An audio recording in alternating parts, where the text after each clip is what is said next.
ప్రభుత్వ పాఠశాలలో చదివి 10వ తరగతిలో అత్యధిక మార్కులు సాధించిన విద్యార్థులు 40 మంది ఢిల్లీ యాత్రకు వెళ్లారు.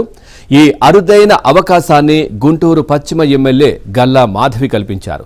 విద్యార్థులను దేశ రాజధానికి తీసుకువెళ్లడం సంతోషంగా ఉందని ఎమ్మెల్యే చెప్పారు.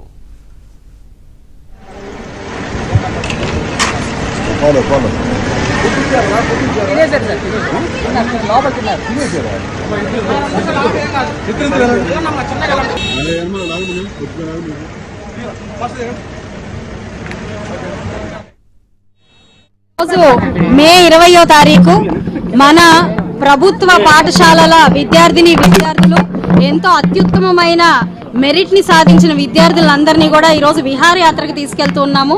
విహారయాత్రకి కూడా అందులో మన దేశ రాజధాని అయిన ఢిల్లీకి తీసుకువెళ్తూ ఉన్నాము. అది కూడా బై ఎయిర్ తీసుకెళ్తూ ఉన్నాము. ప్రతి ఒక్కరికి ఒక అద్భుతమైన అనుభూతిని ఇచ్చే ప్రయత్నం, అదేవిధంగా మన భావితర భవిష్యత్తు, మన భారతదేశాన్ని రూపకల్పన చేయబోతున్న మన యువతని ఒక స్ఫూర్తిదాయకమైన ప్లేసెస్ కి తీసుకెళ్లాలి అనే ఒక ఆలోచనతో ఈరోజు దేశ రాజధాని ఢిల్లీకి తీసుకెళ్తున్నాము. అదేవిధంగా కేంద్ర మంత్రి వర్యులు పెమ్మసాని చంద్రశేఖర్ గారి అశేష కృషితో, వారి యొక్క ఆశీర్వాదంతో వైస్ ప్రెసిడెంట్ రాధాకృష్ణ గారితో కూడా హై టీ ఏర్పాటు చేయడం జరిగింది.